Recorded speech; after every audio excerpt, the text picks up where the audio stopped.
설교를 하려면은 착상이 먼저 돼야 되거든요. 착상, 인스피레이션이 돼야 되는데, 하나님은 가만히 뒤를 돌아보니까 두 가지 길을 통해, 주로 대부분은 두 가지 길을 통해 제게 착상을 주었습니다. 하나는 기도하는 시간이고, 또 하나는 꿈을 꾸는 시간이었습니다.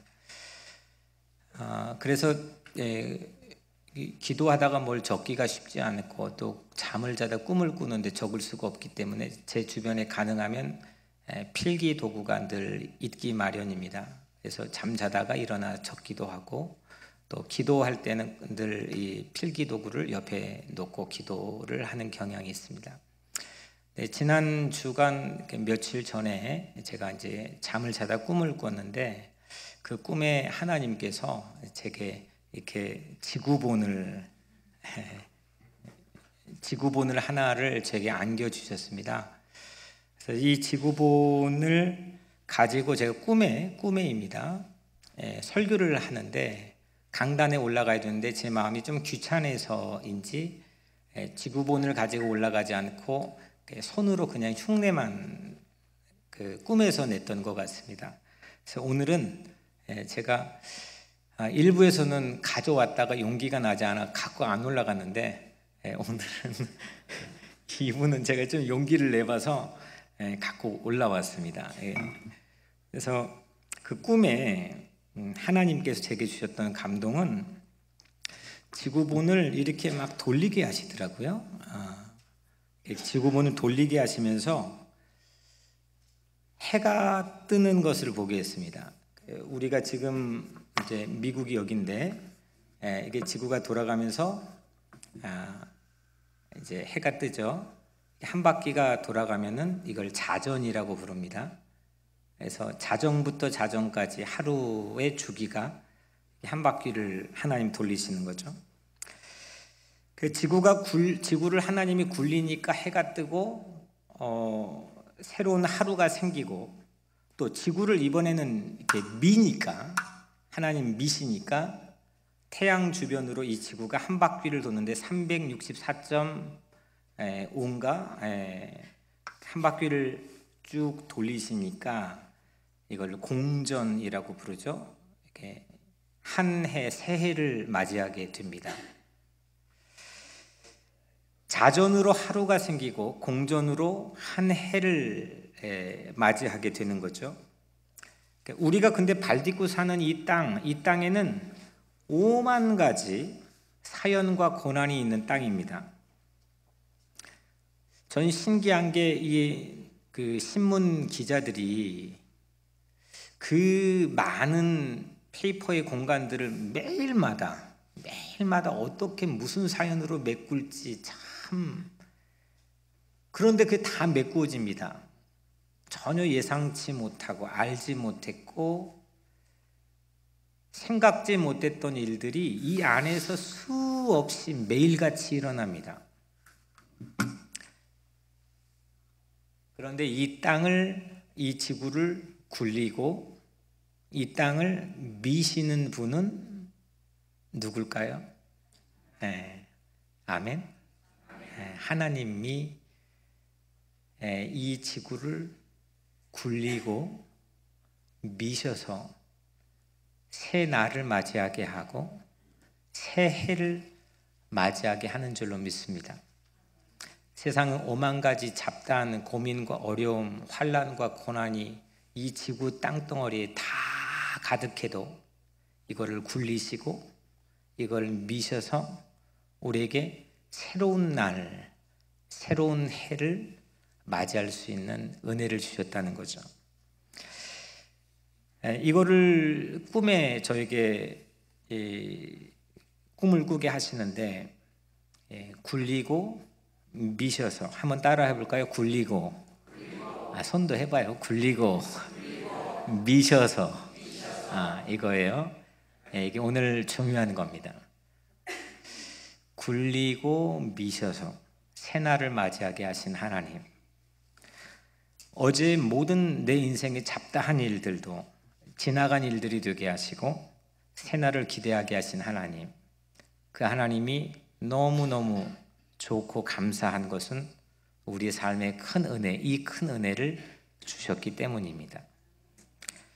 하나님은 제게 그런 하나님을 꿈속에서 보게 했습니다.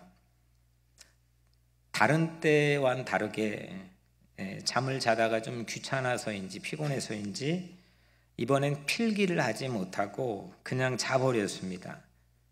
그래서 저의 꿈속에 주신 설교를 하나도 적지는 못했지만, 그래서 일어나서 안타까워했지만 그래도 서로는, 그 설교의 서로는 기억해서 오늘 이렇게 여러분들에게 전해드렸습니다. 우리는 이 땅덩어리, 지금 한번 발을 한번 굴려봐요. 발. 이게 뭐예요 지금? 지구 아니에요? 지구. 지구 멀리 있는 게 아니고 바로 여러분들 발 밑에 있는 거잖아요.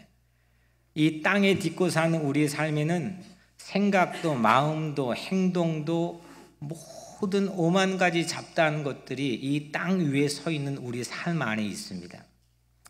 그런데 예기치 않는 고난과 어려움으로 인해서 내 마음속에 티끌만큼 작게 여겨지는 아주 사소한 건데도 그게 마치 지구처럼, 그게 마치 온 땅을 덮어버린 것처럼 나를 끌고 다니고 나에게 명령을 하고 나에게 옴짝달싹 못하게 하고 나를 스톡이 되게 움직이지 못하도록 그렇게 마비시켜버리는 그런 어려움을 우리에게 줍니다.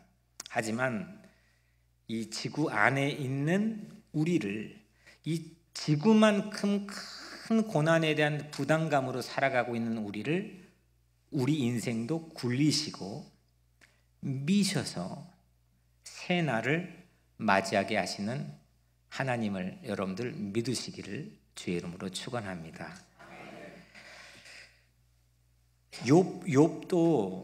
욥은 아주 몇 천 년 전 우리와는 다른 시대의 사람이었지만 똑같이 이 땅에 발을 딛고 지구 위에 살았던 인물입니다. 어디 다른 행성이나 우주에 살았던 인물이 아니고 바로 이 지구에 살았던 인물인데, 그는 이 지구보다도 훨씬 더 큰 고난을 그래서 어떻게 할지를 모르는, 모든 게 단절되어 버린 그런 어려움을 우리에게 공개하고 보여줬는데, 그 욥의 고난을, 욥의 삶을 이 42페이지 42장의 욥기를 통해 굴리시고 미셔서 새 날을, 새로운 해를 맞이하게 하는 모습들을 오늘 이 욥기를 통해서 보게 됩니다. 특별히 욥은 이런 증언을 오늘 말씀 마지막 절에 하죠. 나를 단련시킨 후에 내가 순금같이 나오리라. 아멘. 오늘 여러분들의 삶에도 이런 하나님을 여러분들의 인생을 통해 증언하기를 주의 이름으로 축원합니다. 어차피 시간 지나가는 거고 어차피 세월 잡아먹으며 사는 인생, 그냥 하루하루 그냥 페이지 넘겨 사는 인생 같은 그런 삶이 아니고, 아까 굴리고 미시는 하나님의 그 숨결을 느끼면서 나에겐 새날, 나에겐 새해, 새로운 해가 떠오르는 이 신비로운 놀라운 은총을, 하나님을 여러분들의 입술을 통해, 삶을 통해 욥처럼 증언할 수 있게 되기를 주님의 이름으로 간절히 축원합니다. 오늘 23장은 우리 23장을 읽었는데 엘리바스라고 하는 친구와 세 번째 변론하는 그런 이야기입니다. 욥기 안에는 세 번에 걸쳐 1차, 2차, 3차의 변론이 대부분의 분량을 차지하고 있는 책인데, 그 각 변론마다 세 친구와 욥이 1대3으로 대화하는 이야기입니다. 세 친구는 누구죠? 엘리바스, 소발, 빌닷. 이 세 친구와 욥이 1대3으로 이야기를 하는데 세 차례에 걸쳐서 하는데, 오늘은 마지막 3차 변론 중에 가장 연장자인 엘리바스와 변론하는 이야기입니다. 바로 전장의 22장에서는 이 엘리바스가 욥에게 그동안도 계속 악담을 퍼부었는데 이게 악담이 고도로 발전이 되는 것 같아요. 읽어보니까 야, 이건 좀 너무하다. 이건 너무하다. 이게 아주 노골적이구나. 상처가 있는데 거기다가 의도적으로 소금물을 부어놓는 것처럼 쓰라리고 아프고 휘저어놓는 이 엘리바스의 말을 욥이 다 듣고, 오늘 23장 우리가 읽은 본문은 그걸 다 듣고 욥이 답변을 한 욥의 이야기입니다. 욥이 뭐라고 했는지를 하나하나 우리가 살펴보면서 오늘 하나님께서 우리에게 주신 은혜를 우리가 받게 될 터인데, 욥이 이런 이야기를 듣고 그 전에는 이 23장 전까지는 이런 반응을 보이지 않았습니다. 매우 생경하고 매우 욥에게는 생소한 반응을 오늘 욥이 우리에게 보여주는데, 3절에 내가 어찌하면 하나님을 발견하고 그의 처소에 나아가랴. 하나님에게 어디 있느냐? 하나님에게 나 정말 나가야 되겠다. 하나님 너무 찾고 싶다. 하나님을 갈망한다. 이런 이야기를 답변으로 해 놓았습니다. 다시 말하면 욥은 지금 친구가 자기를 비난하는 내용으로 악담을 퍼부었는데 거기에 직접적으로 즉각적으로 반응하지 않고 하나님을 찾는 데에 먼저 마음을 쏟았습니다. 하나님을 찾는데 이게 여러분들 쉬울까요? 어려울까요? 쉬울까요? 어려울까요? 그렇죠? 물론 조금 신앙이 좋으신 분들은 그럴 수 있겠지만 저부터도 이게 만만치 않은 숙제입니다. 시험을 들게 하고 내 마음을 불편하게 하고 상처 위에 소금물을 부어놓는 것처럼 내 마음을 쓰라리게 하는, 그 뭐 남편이 될 수도 있고 아내가 될 수도 있고 아니면 교우가 될 수도 있고 자식이 될 수도 있고 내 친구나 이웃이 아니면 부모가 될 수도 있는데, 이런 누군가를 만나면, 이런 누군가가 내 면전에 서 있으면 그것 아주 무시하고 아무렇지도 않게 설 수 있는 것, 이게 정말 쉽지 않는 거죠. 이런 케이스들을 아마 여러분들의 마음속에 하나씩은 다 갖고 있을 거라고 생각을 합니다. 욥도 그 전에는 그 억울한 마음, 누가 내 마음을 알아주고 내 사정을 알아주지 못하는 이 억울한 마음을 참지 못해가지고 그 새 친구에게 전부 다 독하는 감정을 욥도 쏟아부었습니다. 만만치 않았습니다. 그런데 오늘 욥은 매우 생소한 모습으로 드디어 하나님을 찾기 시작했습니다. 이것이 최고의 심리학입니다.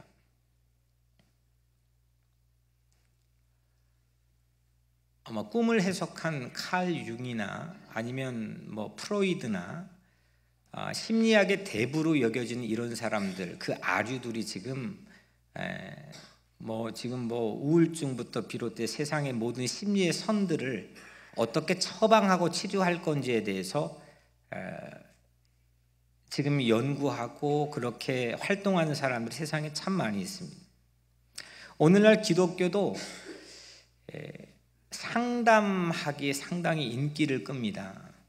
그래서 상담하는 그런 신학, 뭐 그럴 수밖에 없는 형편과 사정으로 매우 우리가 연약해져 버렸습니다. 기골이 장대하고 무엇도 뚫을 수 있는 그 초대교회로 비롯해서 교회가 가지고 있는 야성을 잃어버리고 누군가에게 상담해야 되고 누군가를 찾아가야 되고 그 심리학과 상담하게 의지해야만 되는 그런 좀 연약해 보이는 기독교로 몸집은 커졌지만 그렇게 좀 바뀌어 가고 있지 않나 생각도 해봅니다. 그런데 오늘 이 욥기는 최고의 심리학 책입니다. 프로이드나 칼 융이 뭐 왔다가 뭐 아무 소리 하지 못하고 그냥 가버릴 수밖에 없는 사람의 심리선들을 아주 고스란히 그를 아주 예민한 부분까지 잡아서 우리에게 알려주고 있는, 또 분석하고 있는, 그게 욥기라고 생각을 합니다. 그 중에 최고 심리학은 오늘 이렇게 답답하고 억울하고 꽉 막혀 있는 욥의 그 상황 안에서 그거에 반응하지 않고 그거에 마음을 홀랑 뺏기지 않고 하나님을 찾아버리고 하나님을 갈망하는 이 마음을 갖게 되는 것, 이게 최고의 심리학이라고 저는 생각합니다. 억울한 상황에서, 이거 지금 내 마음대로 내 마음이 컨트롤이 안 되는 상황에서, 그때 상황의 최고의 출구는, 엑시트원은 하나님을 찾는 것임을 믿으시길 바랍니다. 이 생추리 안에도 엑싯이라고 써 있는 출구가 있습니다. 뒤에도 있고 앞에도 있고 엑싯. 근데 예배가 끝나고 그 엑싯으로 나가야 되는데 누가 갑자기 막 창문을 깨고 나간다고 생각해 보세요. 나갈 수도 없을 뿐만 아니라 그 정상적이지 않는 거죠. 마찬가지로 내 안에 마음의 창들이, 출구가 있는데 그 출구로 나가지 않고 엉뚱한 데로 나가 반응하거나 거기에 마음을 빼앗겨 버리면 우리는 그 마음에 갇혀서, 내가 내 마음에 갇혀서 옴짝달싹하지 못하는 그런 어려움을 여러분들, 우리 모두가 경험하고 있습니다. 욥은 그런 경험도 했지만 오늘 말씀 안에서 그걸 우리에게 보여주고 있죠. 우리 마음의 유일한 출구가 어디냐? 하나님을 갈망하고 하나님을 바라보고 하나님을 찾으려고 하는 그 자리가 우리 마음의 출구라는 겁니다. 오늘 여러분들의 삶에서도 마음의 출구의 문이 열려지기를 주의 이름으로 축복합니다. 그래서 세상에 무엇 때문에 없어서, 또 아파서, 또 누구 때문에 내 마음에 내가 갇혀 출구를 찾지 못하고 있다면 하나님을 바라보고 하나님을 갈망하고 하나님을 찾는 내 마음의 출구가 오늘 찾아지고 열려지게 되기를 주의 이름으로 축복합니다. 그런데 여러분들, 하지만 오늘 욥이 그렇게 출구를 찾았지만 전후 좌우로 살펴보아도 하나님을 찾을 수가 없었습니다. 불행하게도.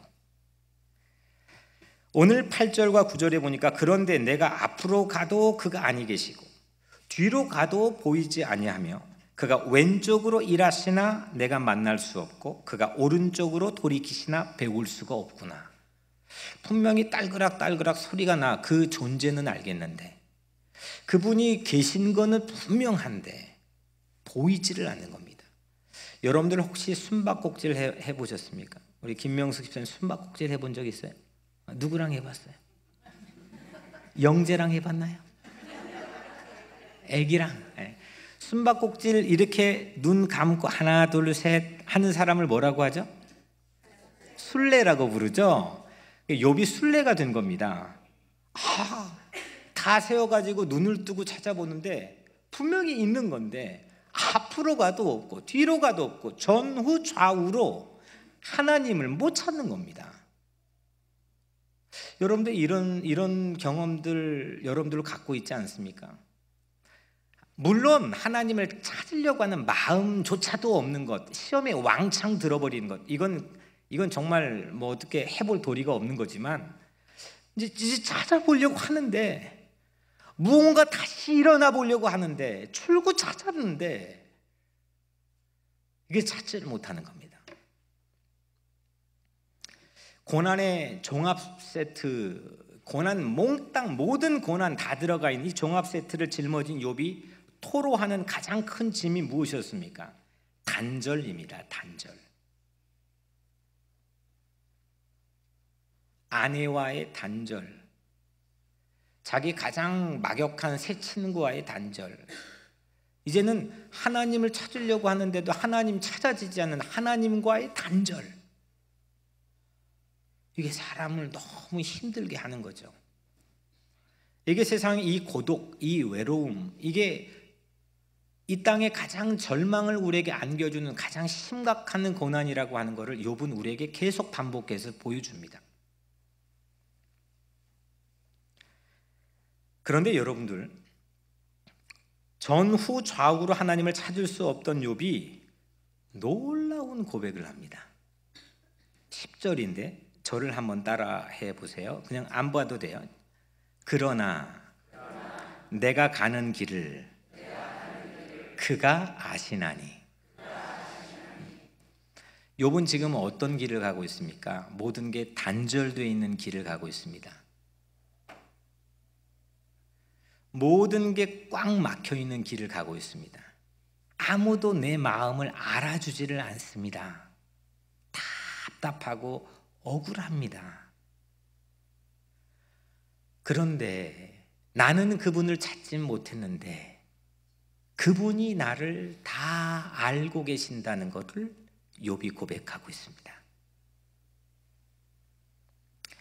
욥은 하나님을 찾지 못했지만 하나님은 이미 그 욥의 모든 행보를 다 알고 계셨다는 것을 욥이 안 겁니다.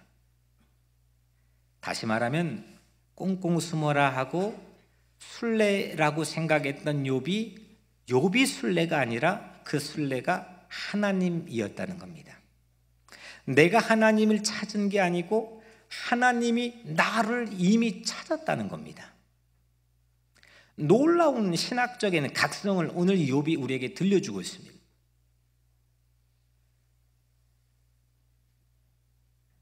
하나님이 욥을 찾았다. 욥기 전체 책은 이걸 보여주는 책이라 생각합니다. 새 친구도 이쪽 자락에 자기가 알고 있는 신학적인 지식을 가지고 하나님을 찾았다고 자신 있게 욥 앞에서 이야기를 하고, 욥도 계속 자기의 고난받는 현실에서 하나님을 찾으려고 하고 있는데 하나님이 찾아지지 않았는데 갑자기 37장에 욥아 하고 부르면서 그때 욥은 입을 가리면서 침묵합니다. 하나님께서 욥을 찾았습니다. 37장까지는 하나님은 한마디도 하지 않으시고 침묵했습니다. 그런데 하나님께서는 욥이 가는 모든 길을 다 알고 계셨습니다. 신명기 32장 10절 말씀에 여호와께서 그를 황무지에서 짐승이 부르짖는 광야에서 만나시고 호위하시며 보호하시며 자기의 눈동자같이 지키셨도다. 아멘.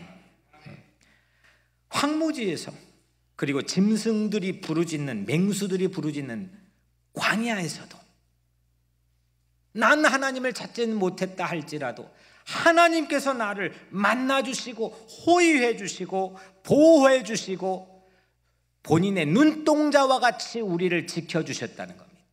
하나님의 눈동자에 늘 우리가 밟혀 있다는 겁니다.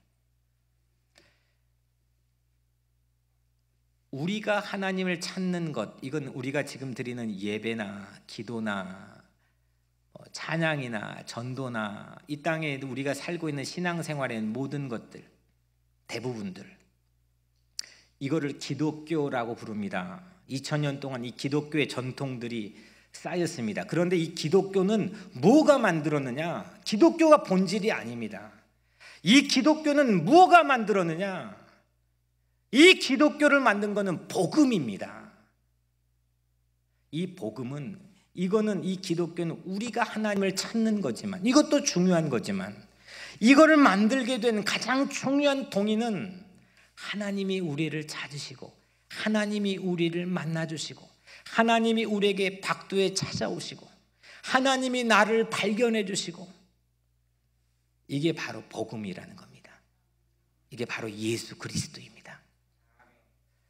욥이 그걸 알았습니다. 자기가 전후 좌우로 봐도 찾아지지 않았는데 하나님께서 나를 이미 다 알고 계셨구나. 하나님이 나를 내팽겨 놓지 않으시고 이미 나를 다 발견하여 찾고 계셨구나. 오늘 이 욥의 깨달음이 오늘 여러분들의 마음속에도 잔잔한 강물처럼 임하게 되기를 주님의 이름으로 축원합니다. 하나님이 이 자리에서도요, 우리가 하나님 막 부르고 찾는 것, 기도하는 것 너무너무 소중한 신앙적인 모습이겠지만 더 중요한 것은 하나님이 이 자리에 우리와 함께 계시고 하나님께서 나를 모든 것을 다 알고 계시고 이미 나는 하나님의 손 위에 올려 있고 하나님의 품에 안겨 있고 주의 날개 그늘 아래에 있다는 거예요. 이게 시편에 줄줄이 나오는 고백들의 면면입니다. 하나님의 눈에 발견된 욥이 고난의 의미, 드디어 고난의 미닝에 대해서 말을 하고 있습니다. 그러나 내가 가는 길을 그가 아시나니, 그 다음 절을 한번 따라해 보세요. 그가 나를 단련하신 후에는 내가 순금같이 되어 나오리라.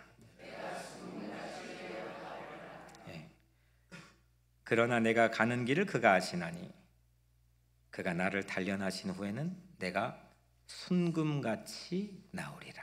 아멘.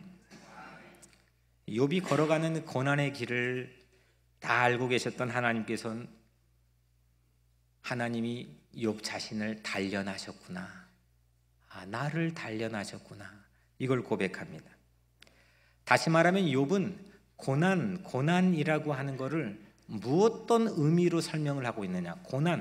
고난이라는 의미를 가지고 수없는 소설, 수없는 문학과 수없는 음악, 수없는 장르들이 생겨났는데, 이 인간의 본연의 고난을 욥은 뭐라고 해석했느냐. 고난은 단련이 되는 시기다. 단련이 되는 시기다.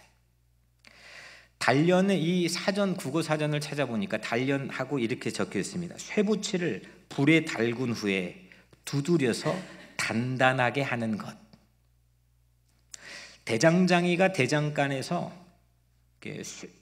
쇠는 정확히 기억해요. 한 1550도 정도, 물은 100도에서 끓는데 1550도 정도에서 쇠는 녹는 건데, 그 정도 근접한 적절한 온도에 쇠를 집어넣습니다. 그냥 빨갛게 달궈져서 그걸 꺼내가지고 그걸로 망치로 때려서 계속 망치로 때립니다. 이건 뭐 허튼 짓인가, 이게 뭐 힘 빼는 건가 하지만 이렇게 하지 않으면 명검이 나오지 않습니다.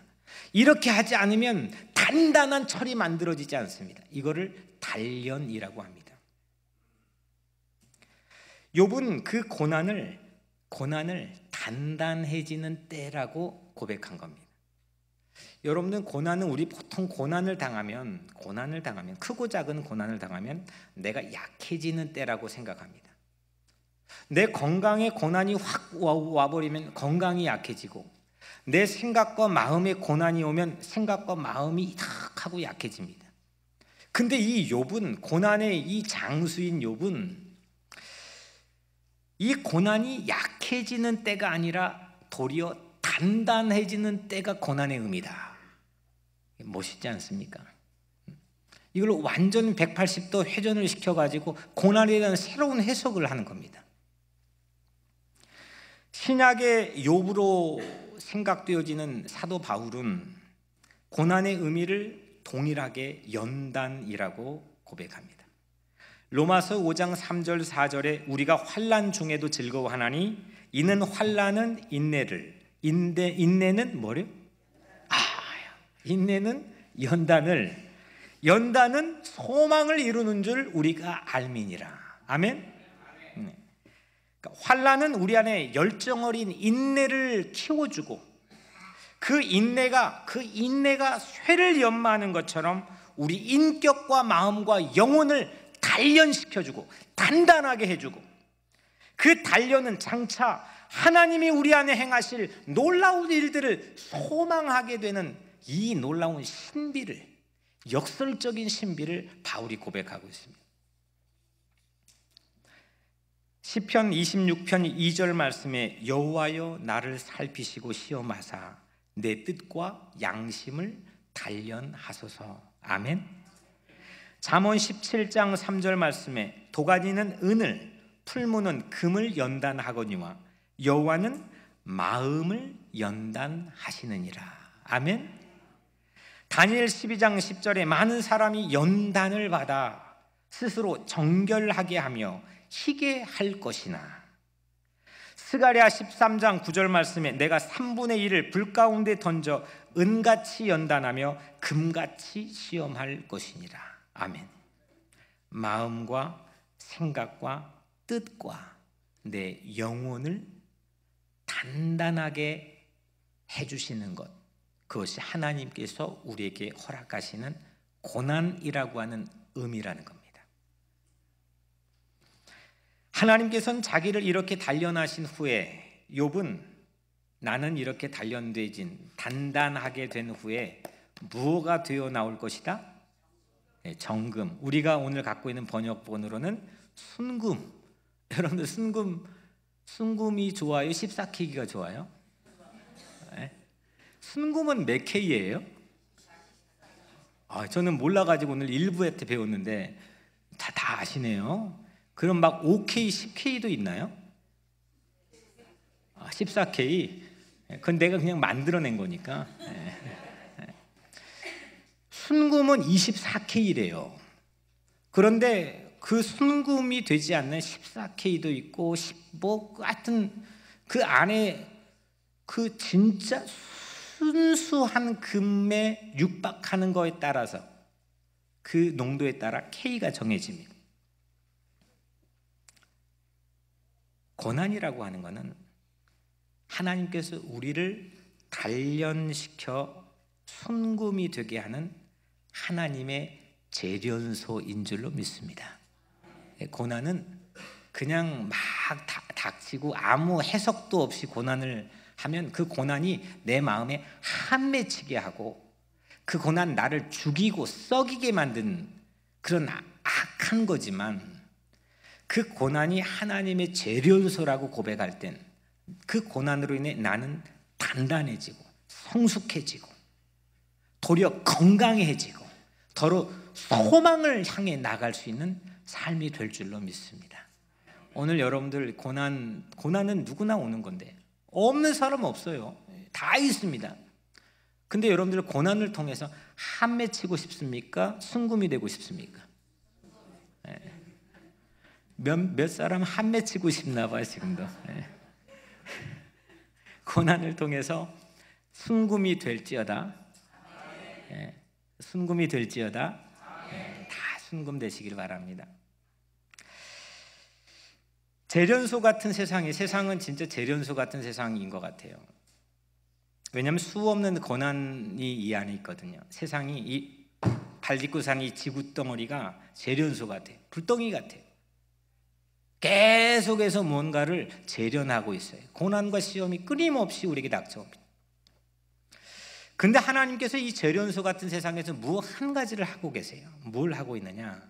오늘 말씀을 준비하면서 제게 주신 감동은 분리 작업을 한창 진행하고 있습니다. 재련소의 묘미는 분리거든요. 불순물과 진짜를 분리하는 거죠. 불순물과 순금을 분리하는 작업을 하나님이 이 지구 땅덩어리에서 욥 시대부터 지금까지 끊임없이 진행하고 있습니다. 모든 불순물이 다 빠져버리고 0.0000001%도 불순물이 남지 않고 다 빠져버리고 순금만 남는 것, 그걸 24K라고 한대요. 오늘 여러분들 전부 종국의 하나님 앞에 서는 날 24K 꼭 되기를 주의 이름으로 축복합니다. 네.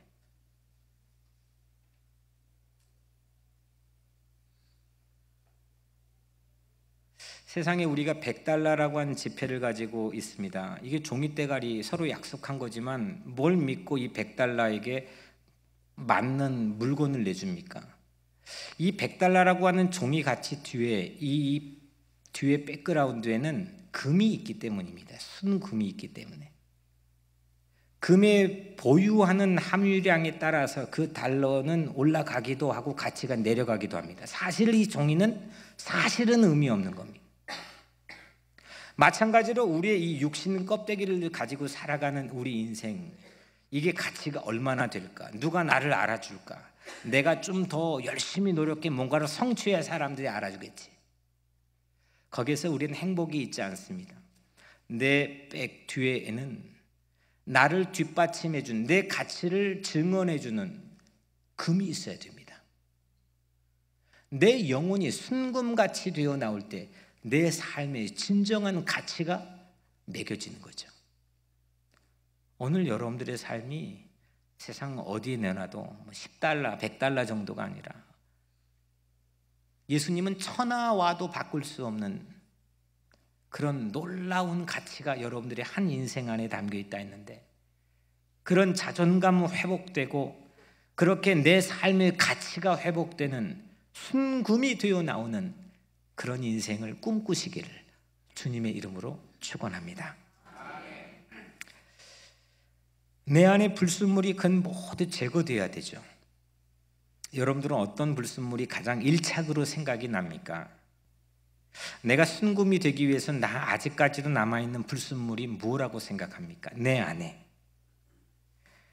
내가 순금으로 정련되기 위해서 제거해야 될 불순물이 뭐가 있습니까? 사도 바울은 갈라디아서 5장 19절 21절까지 말씀에서 이렇게 말씀합니다. 육체의 일은 분명하니 곧 음행과 더러운 것과 호색과 우상숭배와 주술과 원수 맺는 것과 분쟁과 시기와 분냄과 당 짓는 것과 분열함과 이단과 투기와 술 취함과 방탕함과 또 그와 같은 것들이라. 아멘. 이 불순물들입니다. 16가지의 불순물들을 바울은 우리에게 알려주고 있는데 이 불순물 없는 사람이 세상에 어디 있겠습니까? 아무리 성인이라 할지라도. 마더 테레사도 고백하지 않았습니까? 세상에 아무리 깨끗하고 맑은 청정수일지라도 이런 불순물 하나 안 섞여 있는 사람 세상에는 없습니다. 하나님께서는 우리를 단련시키기를 원하십니다. 순금이 되기를 원하십니다. 그런 의미에 대한 어프로치를 가지고 내게 닥쳐있는 고난을 해석할 능력이 우리에게 있다면 그 고난은 고난이 이미 아닌 겁니다. 하지만 그 해석할 수 있는 눈이 우리에게 없다면 그 고난은 나에게 헤매치게 만드는, 나에게 악수가 될 수 있는, 어려움이 될 수 있는 그런 불행이 될 수가 있습니다. 고난이 나에게 유익이 되는 까닭은 고난 그거 아니면 도무지 제거시키지 못할 불순물, 고난 때문에 없앨 수 있기 때문에 고난이 나에게 유익이 되는 겁니다. 아멘. 오늘 여러분들의 마음속에 두려움, 불안, 시기, 질투, 이 모든 내 마음속에 있는 불순물이 있다고 한다면 우리에게 닥쳐있는 크고 작은 어려움과 고난을 통해 나는 이 불순물 하나님께서 제거하여 이 고난이 나를 약화시키는 게 아니라 나를 더 강하고 단단하게 만드는 소중한 기회로 주셨다는 깨달음이 여러분들에게 열리게 되기를 주의 이름으로 축원합니다. 오늘 이제 마지막 대지입니다. 지난 주일날 읽은 오스왈드 챔버스의 책인데 여러분들 내 인생의 최고봉 그래서 365일로 나눠 가지고도 책 쓰고 1905년도에 아마 이 책이 집필되었을 텐데 오스왈드 챔버스가 쓴 욥기라고 하는 책입니다. 그는 40이 되지 못해 죽었습니다. 그리고 어떻게 어렵게 군대로 끌려가서 만신창이가 되어 고난을 경험했는데 막사에서 그 군인들을 모아놓고 1905년도에 성경을 가지고 강의한 내용을 출판한 책이 욥기, 오스왈드 챔버스의 욥기입니다. 내 인생의 최고봉은 전문가가 그러는데 그건 가장 나중에 읽어야지 이해할 수가 없는 책이라는 겁니다. 여하튼 그 욥기에 이런 글귀가 있었는데 저는 막 망치로 하는데 얻어 맞은 것처럼 충격이었습니다. 갈등이 없는 현실은 없다. 만일 당신이 씨름하고 있지 않다면 그것은 누군가가 당신을 위해 대신 씨름하고 있기 때문이다. 내가 지금 쉬운 길을 걷고 있다면 이 말의 뜻은 그 책에 들어가 있는 글귀인데 이 뜻은 이런 거죠. 내가 지금 쉬운 길을 걷고 있다고 생각한다면, 좀 평안하다고 생각한다면 누군가가 나를 위해 큰 대가를 치르고 있기 때문이다 라고 하는 의미입니다. 전 조금은 충격이었습니다. 아마 30대 초반 정도 되었을 때 이 책을 썼을 텐데 그 청년이 어떻게 이 깊은 인생의 오묘한 그 아름다움을 길어낼 수 있었을까? 이 말 때문에 욥이 말한 그 고난의 의미, 순금이라고 하는 것, 순금, 24K 순금의 의미가 그거구나라고 또렷해졌습니다. 제가 여기까지 말씀을 전하는 것은 이제 앞에 이 오스왈드 챔버스가 열게 되는 이 고난, 순금이 무언가에 대한 거를 열어주는 역할밖에 못하는 겁니다. 우리는 구원을 값 없이 무상으로 받았습니다. 여러분들 이 자리에서 구원받았다고 확신한 크리스찬들이 내가 구원받는데 얼마를 지불했어, 내가 그 구원받는데 얼마를 대가를 치루었어 라고 말할 수 있는 사람은 물론 없겠지요. 물론 이 면죄부, 중세시대 면죄부, 독일 가보니까 조그만한 책에다가 이건 네가 돈을 냈으니까 용서해 준다라는 사인해주고, 저 이탈리아 로마의 큰 교회 건축하는 그 말도 되지 않는 엄청난 과오를 범했던 그 시절들을 좀 제외하고 구원을 값없이 무상으로 받았다는 거에 태클을 걸 사람은 세상 크리스찬 중에는 없습니다. 그렇다고 해서 그 구원이 교회 안에서 쉽게 취급되어서는 안 되는 이유가 하나님께서 아주 큰 대가를 지불하셨기 때문입니다.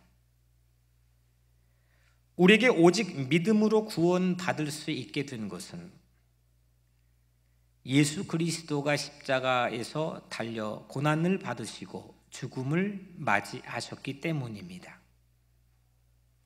내가 쉽게 인생을 살고 있다고 해서 모든 사람에게 그걸 동일하게 적용하면 큰 코 닥칩니다.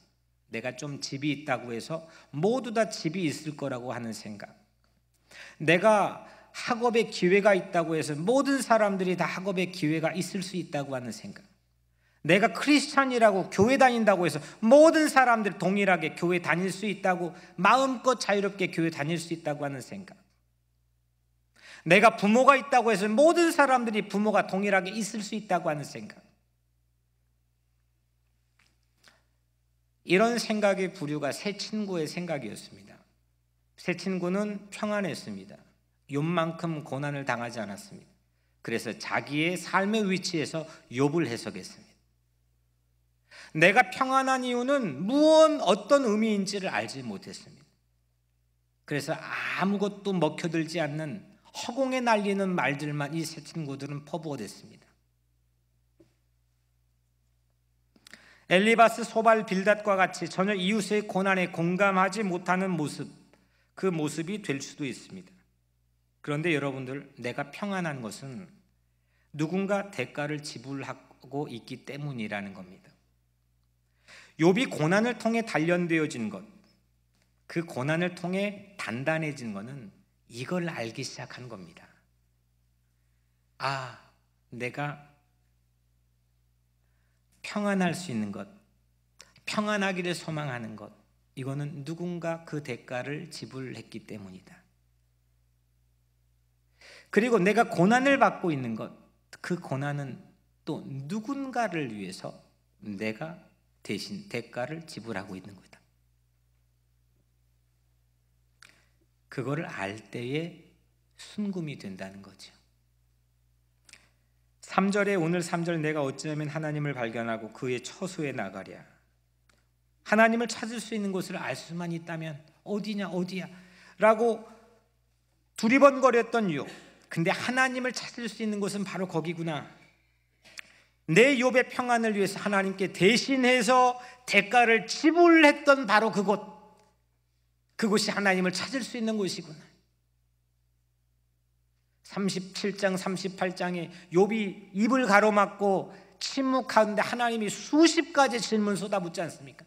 내가 이 일을 할 때 너는 무엇을 했느냐? 어디 있었느냐? 내가 바닷가에 동물들을 만들 때 너는 어디 있었느냐? 하늘의 별들을 만들 때 너는 어디 있었느냐? 아무 말도 못하지 않습니까? 욥이 평안할 때 하나님은 일하고 대가를 지불했습니다. 우리가 죄 가운데 있을 때, 그래도 평탄할 때 하나님은 아들을 보내서 예수 그리스도를 십자가에 못 박아 대가를 지불했습니다. 욥이 그때야 순금이 되는 겁니다. 우리가 지구에 살고 있는 이유는, 이 지구를 발딛고 살고 있는 이유는 어머니들이 우리를 낳기 위해 출산의 고통을 대신 경험했기 때문입니다. 우리가 지구를 굴리시고 지구를 미시는 하나님 나라에 갈 수 있는 것은 예수 그리스도가 우리를 거듭나게 하도록 십자가에 대신 달려 돌아가셔 우리 죄를 대속하게 한 줄로 믿기 때문입니다. 욥기 19장 25절, 내가 알기에는 나의 대속자가 살아계시니 마침내 그가 땅 위에 서실 것이라. 고난 속에서 단련된 욥은 대속자를 고백하는 찰나를 맞이합니다. 대속자의 고난, 나를 대신해 대가를 지불한 그 대속자의 고난은 욥의 희망이 되었고, 욥의 고난은 우리를 대신해서 희망이 되고 있는 겁니다. 나의 고난은, 나의 어려움은 내 자식 새끼들을 위해서 대신 대가를 지불하는 것이고, 내 이웃에게는 그 내 고난이 희망이 되는 것이고, 누군가의 고난은 오늘 우리 삶의 평안을 지탱해 주고 있는 고마운 아픔이 되고 있다는 겁니다. 이걸 깨닫는 것이 철드는 거고, 이걸 깨닫는 게 성숙한 신앙이 되는 거고, 이걸 깨닫는 것이 순금이 되는 첩경이라고 하는 것을 욥은 우리에게 보여주고 있습니다. 내가 서 있는 것은 부모님의 고난 때문이고, 목사가 서 있는 것은 성도들의 수고 때문이고, 성도가 서 있는 것은 목사의 고난 때문이며, 이것을 서로가 깨닫고 성숙하고 단련되게 하는 순금이 되어가는 길이 바로 이 마음을 갖게 되는 길이라는 겁니다. 저는 그 순간 저는 그때 제게 주신 꿈의 의미를 그때서야 비로소 깨달았습니다. 티끌처럼 작은 것인데 태산만한 어려움으로 끌려다니는 우리 각자의 삶의 고난을 그럼에도 불구하고 굴리시고 대신 밀어주시는 하나님,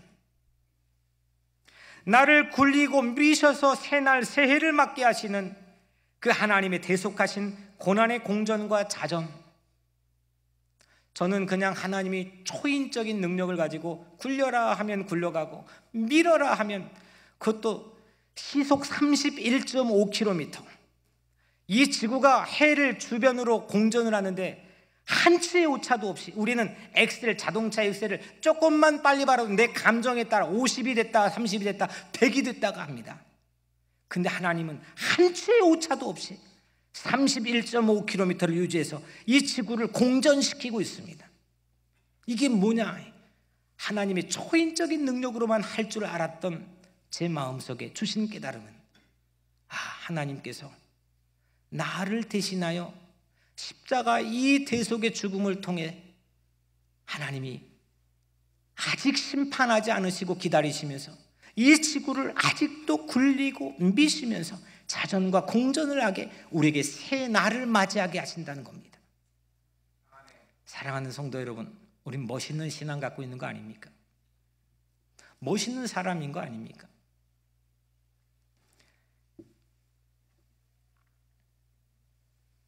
고난 속에서 욥은 그 강한 하나님, 그 대가를 지불하시면서 기다리시면서 아직도 공전을 해주시고 아직도 그 십자가의 핏값으로 자전을 내주시는 그 놀라운 하나님을 증언하고 있습니다. 욥이 말입니다. 올해 우리는 그 증언의 꿈을 하나님에게서 받았습니다. 억울한 상황에서 내 주변에 엘리바스 같은 사람들에게 마음을 빼앗기지 맙시다. 억울한 상황에서 최고의 출구는 날 대속하신 하나님을 찾는 것입니다. 사실 내가 하나님을 찾기 전에 하나님께서 황무지에서도 눈동자같이 우리를 이미 찾아주셨습니다. 우리는 고난 속에서 약해질 것이라고 불안해하고 두려워하지만 하나님은 고난 속에서 우리를 연단하여 도리어 우리를 강하고 단단하게 만들어주신 줄로 믿습니다. 고난은 우리를 단련시키는 하나님의 재련소입니다. 오늘 이 성전은 하나님께서 우리를 다시금 단련시켜 모든 불순물을 제거하시는 하나님의 재련소가 뉴욕 우리 교회 성전인 줄로 믿습니다. 재련소 같은 지구에서 수없는 고난을 통해 불순물을 제거하고 최후의 순금으로 쌓여지는 하나님 나라의 보화들이 오늘 여러분들이 되기를 축복합니다. 사랑하는 성도 여러분, 내가 민주주의를 위해서 그다지 큰 씨름을 하지 않았는데도, 목숨을 걸지 않았는데도 오늘 평안하게 살고 있는 것은 누군가 자기 목숨을 희생하며 그 민주주의를 위해 대신 씨름을 했기 때문입니다. 내가 삶의 평안을 누릴 때에는 어머니가 내 대신 출산의 고통을 경험한 것이고, 내가 천국의 소망을 넉넉히 갖게 된 것은 나 대신, 죄인 대신 그리스도가 십자가의 대속의 죽음을 담당하셨기 때문입니다. 이제 우리 각자 다음 세대를 위해서, 그리고 우리 뉴욕, 우리 교회와 이 땅의 교회들을 위해서, 그리고 우리의 이웃과 하나님을 믿지 않는 자들과 하나님의 나라를 위해서 우리가 그들을 위해, 그곳을 위해 고난을 당할 수 있다면 그것 또한 우리의 삶의 영광이 되지 않겠습니까?